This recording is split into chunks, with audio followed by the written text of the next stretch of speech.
बहुत बड़े बिजनेस घराने की बेटी, 23 साल उसकी उम्र।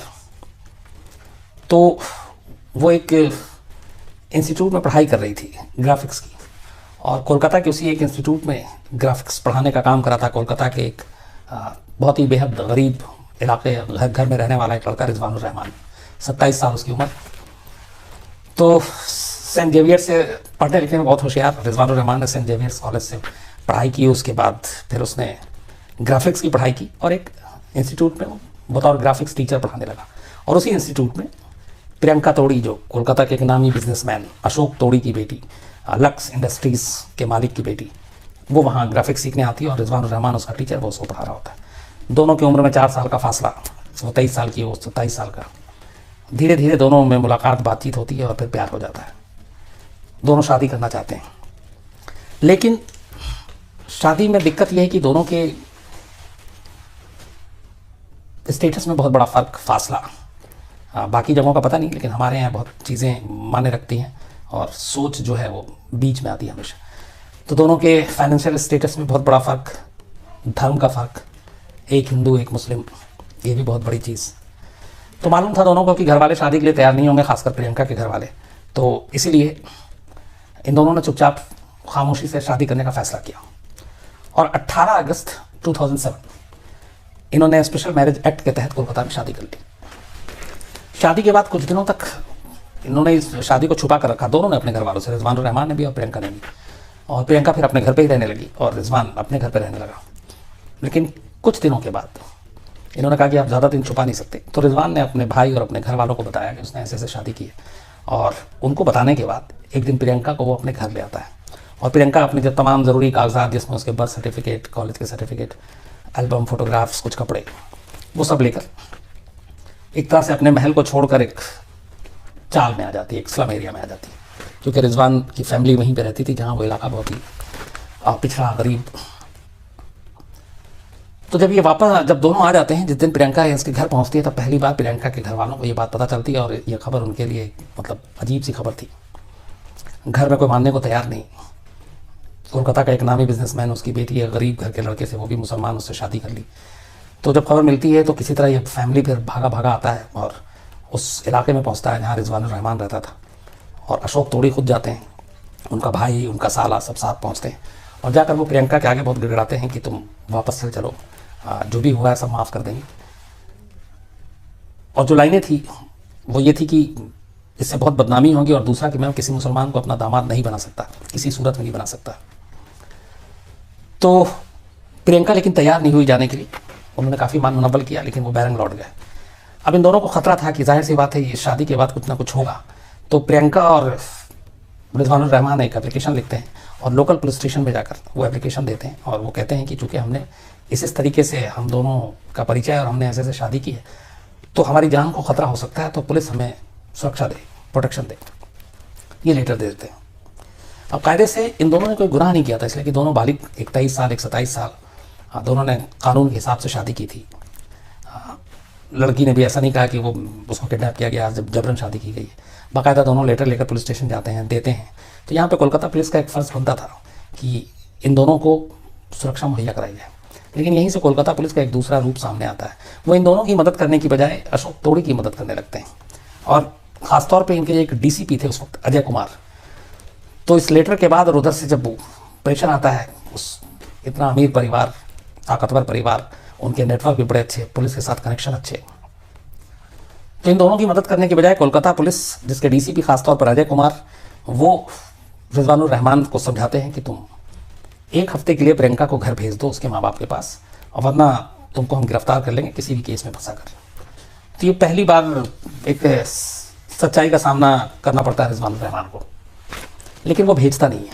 इस दौरान में लगातार प्रेशर, लगातार धमकियाँ, सब कुछ मिल रही हैं, लेकिन दोनों अडिग नहीं होते और दोनों अडिग रहते हैं, प्रियंका और रिजवानुर रहमान, और वहीं घर पे रहते हैं रिजवान के।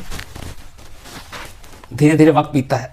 जब किसी सूरत में प्रियंका अपना फैसला नहीं बदलती और रिजवान के साथ ही रहने की जिद करती है, तो उसके बाद एक दिन अचानक एक प्लानिंग होती है और प्रियंका के पास खबर भेजी जाती है कि उसके पापा जो हैं अशोक तोड़ी, लक्स इंडस्ट्रीज़ के मालिक, उनकी तबीयत अचानक बिगड़ गई है और वो प्रियंका को देखना चाहते हैं। अब जाहिर सी बात है, यहाँ पे एक बेटी के लिए बाप की भी उतनी अहमियत होती है। तो जब प्रियंका ने खबर सुनी तो वो बेचैन हो गई। उसके बाद उसने कहा रिजवान से कि मुझे पापा को देखने जाना है।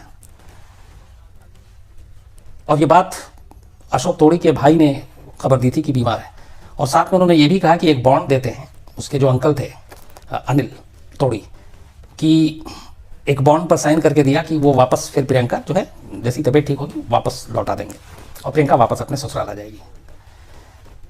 तो एक तो बाप की तबीयत खराब, ऊपर से अंकल की ये गारंटी और बॉन्ड पे देना कि उसके बाद प्रियंका वापस आ जाएगी, हम इसको अपने पास जबरन नहीं रखेंगे। तो लिख कर जब दिया तो रिजवानुर रहमान ने प्रियंका को उसके घर भेज दिया। लेकिन घर जाने के बाद हकीकत पता चलती है, उसके बाद प्रियंका एक हफ्ते में वापस आने की बात थी, लेकिन वो वापस नहीं आती। उसके फ़ोन, मोबाइल फ़ोन सब घर वाले रख लेते हैं, रिजवानुर रहमान से कोई बातचीत करने नहीं देते हैं। इधर रिजवान बेहद परेशान, तो बात दोनों में हो नहीं रही। लेकिन एक दिन किसी तरह मौका निकालकर किसी से छुप छुपा कर कोई फ़ोन हाथ लग जाता है प्रियंका के, और प्रियंका रिजवान को फ़ोन करती है और उस फ़ोन पे ये कहती है कि तुम मेरा इंतज़ार करना, मुझे भूलना मत, चाहे महीने लगें, साल लगें, लेकिन तुम मुझे भूलना मत, मैं लौट कर ज़रूर आऊँगी। तो इस पर रिजवान कहता है कि मैं पूरी ज़िंदगी तुम्हारा इंतज़ार करूँगा। ये इन दोनों के बीच में फ़ोन पर आखिरी बातचीत थी। इसके बाद फिर कभी इनकी बातचीत नहीं हुई। रिजवान ने जब भी फ़ोन मिलाया, घर के नंबर पर मिलाया, तो उन लोगों ने बात कराने से मना कर दिया। प्रियंका का कोई डायरेक्ट नंबर मिला नहीं, सारे फ़ोन छीन लिए गए थे। ये पुलिस के पास फिर रिजवान थक हार कर गया, पर पुलिस ने भी उसकी कोई मदद नहीं की। कई एप्लीकेशन दिए, फिर ये कोर्ट में भी जाने की तैयारी कर रहा था। लेकिन उससे पहले रिजवान ने 19 सितंबर 2007 को association for protection of democratic rights, एक ऑर्गेनाइजेशन है वहाँ पे, उसको एक लेटर दिया लिख के रिजवानुर रहमान ने। और उस लेटर में जो लिखा था वो मैं आपको बता रहा हूँ। जो हूबहू उसने लिखा था कि मैं भारत का एक संजीदा और ईमानदार नागरिक हूँ, मैंने हमेशा संविधान की इज्जत की है, और एक बालिग होने के नाते हमने कानून के रास्ते जाकर एक दूसरे से शादी की थी। तो प्लीज़ मुझे मेरी बीवी से मिलवाने में मदद कीजिए। ये association for protection of democratic rights को 19 सितंबर 2007 को लेटर लिखा रिजवानुर रहमान ने प्रियंका को लौटाने के लिए। इस लेटर के लिखने के ठीक 2 दिन के बाद 19 सितंबर को ये लेटर लिखा जाता है, और 21 सितंबर 2007 को दमदम इलाके में रेलवे ट्रैक पर रिजवानुर रहमान की लाश मिलती है। सर के पीछे चोट के गहरे निशान, उसके दोनों हाथ फोल्ड थे, ऊपर रखे हुए थे, और उसकी लाश मिली ट्रैक पे। जिस ट्रैक पे जहाँ पे ये लाश मिली थी दमदम इलाके में, वहाँ से थोड़ी दूर पे सॉल्ट लेक एरिया है जहाँ पे प्रियंका का घर था, जहाँ अशोक तोड़ी रहते थे। तो उनके घर के बिल्कुल करीब ये रेलवे ट्रैक था। पूरा कपड़ा साफ, उसके सब कुछ रिजवान के एकदम साफ सुथरे कपड़े पहने हुए थे, सिर्फ सर के पीछे चोट था, और ट्रैक पे लाश मिली थी। पुलिस पहुंचती है। अब यहाँ से पुलिस का खेल देखिए, लाश को हॉस्पिटल भेजा जाता है। पोस्टमार्टम अभी हुआ भी नहीं और पोस्टमार्टम रिपोर्ट आई भी नहीं है, और पुलिस, कोलकाता की पुलिस ऐलान कर देती है कि रिजवानुर रहमान ने खुदकुशी की है, बिना पोस्टमार्टम रिपोर्ट के, बिना मौत की वजह सामने आए हुए। अब ये चीज़ें चूंकि पहली बार ऐसा हुआ था कि सारी वो पुलिस की मदद मांग रहा था, ऑर्गेनाइजेशन के पास गया था रिजवानुर रहमान, तो ये कोलकाता के इलाके में ये उस वक्त ये चर्चा में थी ये स्टोरी। एक तो एक हिंदू, एक मुस्लिम, एक बेहद अमीर, एक बेहद गरीब, तो ये सारी चीज़ें जो थी वो थोड़ी बहुत वहाँ पे चर्चा में थी। जैसे ही रिजवानुर रहमान की लाश मिलती है तो फिर उसके बाद ये कहानी में एकदम एक नया ट्विस्ट आ जाता है। फिर मीडिया का भी अटेंशन इस पर आता है, और जो रिजवान के घर वाले थे वो फिर सामने आते हैं, और उनकी माँ वो स्पेशली कहती हैं कि मेरे बेटे ने खुदकुशी नहीं की, उसका कत्ल किया गया है। और वो बाकायदा बताती हैं कि किस तरह से लक्स इंडस्ट्रीज़ के मालिक अशोक तोड़ी और उनके घर वाले लगातार उसे धमकी दे रहे थे, उसे जान से मारने की धमकी दे रहे थे। तो इन्हीं लोगों ने ये सब कुछ किया है। तो वो बाकायदा पुलिस में कंप्लेंट भी देती हैं। अब इस दौरान प्रेशर पड़ता है। तब प्रसून मुखर्जी थे कोलकाता पुलिस के कमिश्नर, और उनका रिकॉर्ड पे बयान है जो मैं आपको बता रहा हूँ। तो जब ये रिजवानुर रहमान की मौत हुई, हंगामा हुआ, घर वालों ने आवाज़ उठाई, तो मीडिया ने उनसे बात की। तो प्रसून मुखर्जी ने मीडिया को जो जवाब दिया था, ये रिकॉर्ड पे, उनका ये कहना था कि जब उनसे पूछा गया था कि एक लड़का लड़की दोनों बालिग, उसने शादी की, कोई गुनाह नहीं किया, कोई क्राइम नहीं किया, कानून के दायरे में रहकर शादी की, फिर आपने उन लोगों की मदद क्यों नहीं की, उसकी प्रोटेक्शन उसको क्यों नहीं दिया, उसकी बीवी को उसको वापस दिलाने में मदद क्यों नहीं की। तो उस पर कोलकाता के पुलिस कमिश्नर का जवाब था कि 23 साल तक जो माँ बाप प्रियंका को पाला पोसा, जिन्होंने उसकी देखभाल की, एक सुबह अगर उस परिवार को पता चलता है कि उसकी बेटी जो है वो घर छोड़कर किसी अनजान लड़के के साथ ज़िंदगी भर रहने के लिए चली गई है, तो वो माँ बाप कैसे मंजूर कर सकता है। और दूसरा, इसमें पुलिस को माँ बाप की मदद करनी चाहिए। ये उनके लाइन थे। इस बयान के बाद लोगों में और गुस्सा भड़क गया जब ये सारे बयान टीवी पर उस पर आए और कहा गया कि एक पुलिस जिसका काम है मदद करना लोगों की, वो इस तरह के दूसरे पक्ष की मदद की बात कर रहे हैं और इस तरह की बातें कर रहे हैं, तो इसने लोगों के गुस्से को और भड़का दिया और लोग बड़े इसके बाद गुस्से में आ गए। इसी दौरान में कहीं से ये रूमर भी उड़ गया कि जिस मॉर्चरी में रिजवानुर रहमान की लाश रखी है उसकी लाश को गायब करने की कोशिश कर रही है पुलिस, ताकि क्योंकि जो सच है वो सामने ना आ सके कि ये खुदकुशी है या कत्ल है। तो जब ये रूमर फैला तो वहाँ के लोग और गुस्से में आ गए और उन्होंने तोड़फोड़ शुरू कर दी, बाकायदा दंगा हुआ, कई पुलिस वाले घायल हुए, गाड़ियाँ जला दी गई। तो जब ये सब कुछ हुआ तो अब इसका एक दूसरा रूप ये भी है कि कोलकाता में यहाँ पे पॉलिटिक्स भी कैसे इन्वॉल्व होता है, वो उसकी एक बानगी है कि कोलकाता में एक मुस्लिम बहुत बड़े वोटर के तौर पे देखे जाते हैं।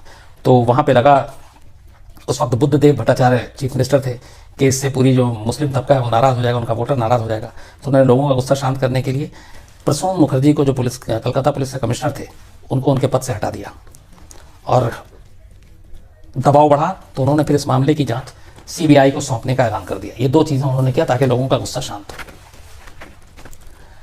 अब इधर जो मामले की पूरी जांच हो रही थी और अब CBI को दी गई, इस बीच में कोलकाता हाईकोर्ट ने भी मामले की जांच की बात की। तो जब ये मामला हाईकोर्ट पहुंचा CBI से पहले, तो रिजवान की जो मां थी, रिजवानुर रहमान की किश्वर जहां, उन्होंने बाकायदा अदालत में याचिका दी थी और उन्होंने ये कहा था कि उनके बेटे की हत्या की गई, ये सुसाइड नहीं है और वो सुसाइड बिल्कुल नहीं करेगा और इसके मौत के लिए ये अशोक तोड़ी और उनकी फैमिली जिम्मेदार है, क्योंकि वो लोग लगातार धमकी दे रहे थे, प्रियंका को छोड़ने की बात कर रहे थे और इसी लोगों ने मारा। जबकि अशोक तोड़ी ने उस वक्त कोर्ट में ये कह दिया कि उनका इससे कोई लेना देना नहीं, बल्कि उन्होंने इन दोनों की शादी की बात से भी इनकार कर दिया। लेकिन इन सारी कवायद के बीच में एक और अहम चीज़ वो हुई कि वो ये कि प्रियंका तोड़ी तब तक सामने नहीं आई। रिजवान की मौत हो गई, सब कुछ हुआ, लेकिन वो उसको अलग रखा गया, उसको छुपा कर रखा गया। इसी बीच में फिर जानकारी आई कि सारी खबरें चल रही थी कि आखिर कोलकाता पुलिस इतना इंटरेस्ट क्यों ले रही है इन सारी चीज़ों में। तो जब छानबीन हुई तो पता चला कि अशोक तोड़ी जो लक्स इंडस्ट्रीज के मालिक हैं, लक्स कोजी ब्रांड आप लोगों ने सुना होगा, इन्होंने एक छोटे मोटे बिजनेसमैन के तौर पे अपनी शुरुआत की थी और फिर देखते ही देखते बहुत बड़े बिजनेसमैन बन गए। ये भी कहते हैं कि 90 के दशक में क्रिकेट के सट्टेबाजी में भी इनका शामिल होने के बाद थी, हालांकि उनके ऊपर कोई केस दर्ज नहीं हुआ। और ये भी कहते हैं कि जब प्रसून मुखर्जी जो कोलकाता पुलिस के कमिश्नर थे, ये बंगाल क्रिकेट एसोसिएशन के अध्यक्ष भी थे प्रसून मुखर्जी, और जब वो बंगाल क्रिकेट एसोसिएशन के अध्यक्ष बने तब बाकायदा उनके चुनावों को लड़ाने और जिताने में काफ़ी मदद की थी अशोक तोड़ी ने। और इसके अलावा स्नेहाशीष गांगुली, जो सौरभ गांगुली अपने क्रिकेटर, एक्स इंडियन कैप्टन, उनके बड़े भाई हैं और इनके साथ बड़े अच्छे अशोक तोड़ी के रिश्ते थे। और कहते हैं स्नेहाशीष गांगुली के जो पुलिस अफसरों के साथ अच्छे रिश्ते थे उसका भी फ़ायदा उठाया और इसीलिए पुलिस पे ये पूरा एक प्रेशर बनाया कि इस मामले में किसी तरह प्रियंका को और रिजवानुर रहमान को अलग किया जाए और उसको वापस घर लाया जाए। और इसीलिए कहते हैं कि इसमें न सिर्फ कोलकाता पुलिस कमिश्नर बल्कि बाकी जो सीनियर पुलिस अफसर थे उन लोगों ने इसमें मदद की। अब इसी बीच ये केस चल रहा है, वो लोग इनकार कर रहे हैं, इनकी फैमिली लगी हुई रिजवानुर रहमान की। तभी प्रियंका गांगुली एक वकील के जरिए रिजवानुर रहमान के घर एक लेटर भिजवाती हैं कि उनके कुछ कपड़े, उनकी साड़ियाँ, उनके तस्वीरें, उनके एल्बम, अच्छा ये और उनके certificate, birth certificate, school certificate, ये सब हैं, ये आप वापस भिजवा दीजिए। असल में हुआ क्या था कि उसी दौरान कुछ टीवी चैनल पर, हमारे यहाँ भी, हमारे शो में भी कुछ रिजवानुर रहमान और प्रियंका की तस्वीरें चल गई थी और ये सारी तस्वीरें उस एल्बम से थी जो प्रियंका जब रिजवानुर रहमान के घर आई तो लेकर सारा सामान के साथ आई थी और उनके घर वालों के जरिए मीडिया तक ये पहुंचा। तो उस लेटर में ये लिखा था कि ये सारे सामान हमें दे दें और दूसरा कि ये तस्वीरें मेरी हैं और इस तस्वीर को कैसे मीडिया चैनल और ये सब दिखा सकते हैं और आपने क्यों दिया उन लोगों को, तो ये सारी चीज़ें दे दें। अब इसमें जो रिजवानुर रहमान की माँ है उन्होंने इस पर जवाब भेजा था कि मैं तो ये उम्मीद कर रही थी कि तुम रिजवान की मौत के बाद उसकी मैयत या उसके गम में शरीक होने के लिए घर आओगी, लेकिन तुमने एक वकील के प्यून के हाथ से एक ऐसा लीगल लेटर भेजा और ये सामान मांगा है, तो मुझे देते हुए बड़ा अफसोस होगा। ये सारा सामान तुम्हारा है, तुम ही ले जाओ, लेकिन मैं किसी वकील के प्यून के हाथ से तुम्हारे पास नहीं भिजवाऊंगी, तुम खुद आकर ले जाओ। ये एक बीच में चला था। तो खैर उसके बाद फिर प्रियंका ने कहा कि उसे ये बयान है फिर प्रियंका का बाद में कि अफसोस है रिजवान की मौत का ये, लेकिन अपने घर वालों को लेकर उसका बयान आया कि उसके घर वालों ने ऐसा कुछ नहीं किया, बल्कि उसने एक वहाँ के लोकल लोगों का और इसके रिजवान के बड़े भाई का नाम लिया कि ये लोग शायद उसको परेशान कर रहे थे और उसकी परेशानी की वजह से रिजवान ने खुदकुशी कर ली। लेकिन अपने घर वालों को क्लीन चिट दे दी और उसने ऐसा कोई जो सारी चीज़ें जो पहले थी कि प्रोटेक्शन दिया जाए बाकी चीज़ें, अब ये शायद घर वालों का दबाव था या क्या था मालूम नहीं, लेकिन इसको कह सकते हैं कि प्रियंका रिजवान की मौत के बाद बदल गई। और रिजवान के घर वालों का हमेशा यही कहना है कि अगर प्रियंका डटी रहती तो शायद उनके बेटे को इंसाफ मिलता, लेकिन न जाने कौन सी मजबूरी थी कि प्रियंका बाद में फिर अपने बयान से और तमाम चीज़ों से बदल गई। इसी बीच में एक और चीज़ आता है, जब कई हफ्ते और ये गुजर जाते हैं और कोई कुछ नहीं मिलता है और ये प्रेशर पड़ता है पुलिस पे कि पुलिस इसको हशप कर रही है, सारी चीज़ें कर रही है, तो मामला उसके बाद सीबीआई को दे दिया जाता है। सीबीआई जांच करती है। सीबीआई के जिन अफसर को ये जांच की जिम्मेदारी दी गई थी वो सीबीआई के अफसर पहुंचते वहाँ पे अरुण कुमार के बारे में मैं आपको बताऊं कि जो आरुषि हत्याकांड था उसके एक फेस की भी उन्होंने जांच की थी, तो वो वहाँ करने पहुँचते हैं। लेकिन सीबीआई ने भी जो पहली चीज़ की वो यही की कि शुरुआती उसने सुसाइड के मामले से की। हालांकि उन्होंने सुसाइड के लिए उकसाने के मामले के तहत अशोक तोड़ी, उनके भाई और साले, इन सबको वो बनाया आरोपी, लेकिन मर्डर के मामले से उन्होंने किया ही नहीं। और ये सारी जांच चल रही थी, तभी अचानक एक दिन एक रहस्यमयी तरीके से सीबीआई अचानक रिजवानुर रहमान के कंप्यूटर से एक सुसाइड नोट निकालने का दावा करती है। वो मतलब हैंड रिटन नहीं, बल्कि कंप्यूटर में दर्ज लिखा हुआ टाइप करके। और उस सुसाइड नोट में जो सीबीआई का दावा था कि ये उसी का है, रिजवानुर रहमान का, तो उसमें जो सामने लाया गया था उसमें लिखा हुआ था कि मेरे आत्महत्या के लिए नैतिक रूप से अनिल सरावगी, सुखांती चक्रवर्ती, ज्ञानवेंद्र सिंह, अजय कुमार, विधायक जावेद खान और शहीदुर रहमान जिम्मेदार हैं। उसमें यह भी लिखा था कि मैं ये दुनिया हमेशा के लिए छोड़कर जा रहा हूँ, हम लोग सिर्फ कहे जाने वाले धर्मनिरपेक्ष देश में रहते हैं। मैंने पिछले 20 दिनों में प्रशासन का असली चेहरा देखा है। आम लोगों की रक्षा के लिए कोई कानून नहीं है। मुझे पता है कि मुझे अदालत में लड़ना चाहिए और शायद मैं जीत जाता, लेकिन उसके बाद क्या होता। मेरे ससुराल वालों ने यह निश्चित कर लिया है कि वो हमारी हमेशा के लिए ज़िंदगी बर्बाद कर देंगे। इस कारण मैंने निश्चय किया है कि मैं अपनी जान दे दूं।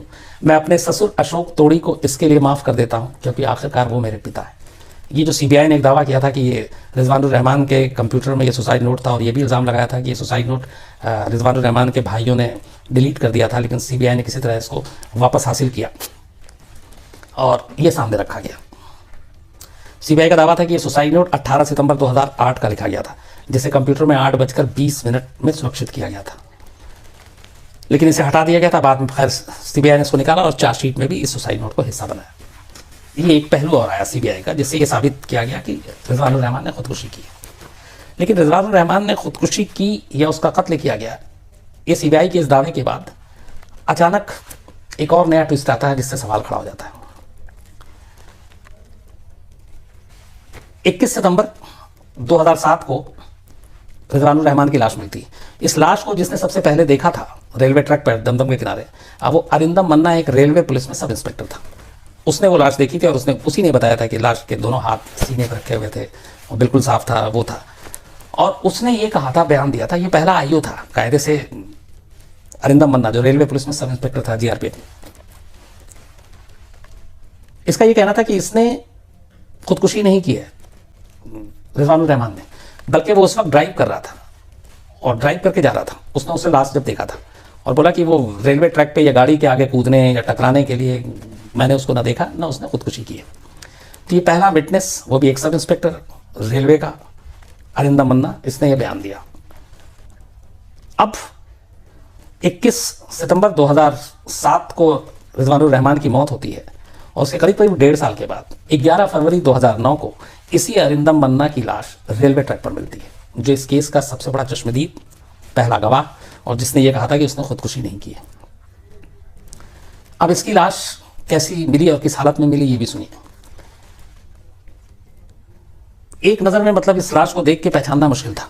सिर धड़ से अलग था, हाथ टूटा हुआ था, बाईं पसली के नीचे गहरा जख्म था और एक आंख, दाहिनी आंख इसकी निकली हुई थी।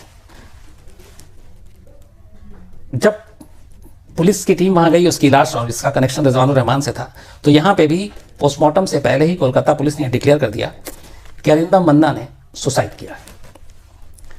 अब यहां पे कोई एक चीज जिसको लेकर बाद में सवाल उठे कि भैया कोई सुसाइड करेगा तो वो अपनी आंखें क्यों निकालेगा, बाकी तो आपके ट्रैक के नीचे आने से बहुत सारी चोटें होती हैं, लेकिन इतनी सफाई से एक आंख रेलवे के पहिए के, ट्रेन के पहिए के नीचे से आके निकलना, अगर पहिया उसके चेहरे पे है तो वो पूरा चेहरा उसका वहाँ पे आसपास का होना चाहिए, सिर्फ एक आंख गायब नहीं होनी चाहिए। तो वो देख के लग रहा था कि उसको बहुत बुरी तरह से टॉर्चर किया गया, उसको मारा गया और उसका कत्ल किया। उनके घर वालों ने यही कहा। अरिंदम मन्ना के घर वाले बेहद गरीब, ये भी चाय की टपरी लगाते थे और इन्होंने लास्ट तक लड़ाई लड़ी कि मेरे बेटे, उसकी भी शादी थी कुछ वक्त के बाद, और वो हमेशा खुश मिजाज बहुत, उसे कोई टेंशन नहीं, शादी की खुशी तो और जब जिसका कोई गम नहीं है, सब कुछ अच्छा चल रहा है, वो सुसाइड क्यों करेगा। लेकिन कोलकाता पुलिस ने इस पर भी ध्यान नहीं दिया और उस केस को भी, इसको भी सुसाइड ही माना। और इस तरीके से एक अहम जो गवाह था वो रास्ते से भी हट गया, उसको भी सुसाइड का केस दे दिया गया।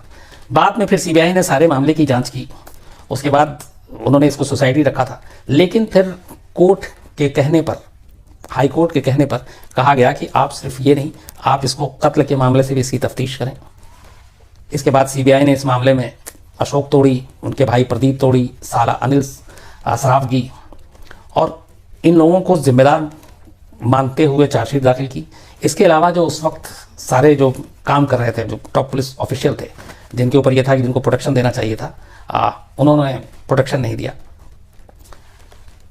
जिसमें डीसीपी जसवंत सिंह, इसके अलावा अजय कुमार, जिन्होंने धमकी दी थी कि तुम अगर प्रियंका को घर नहीं पहुंचाओगे तो तुम्हें गिरफ्तार किया जा सकता है, इन लोगों को भी दोषी बनाया गया। लेकिन कुल मिलाकर मामला यह है कि अभी भी कोर्ट में है, कोई फैसला आया नहीं है और रिजवानुर रहमान के माँ बाप आज भी इंसाफ के इंतज़ार में हैं।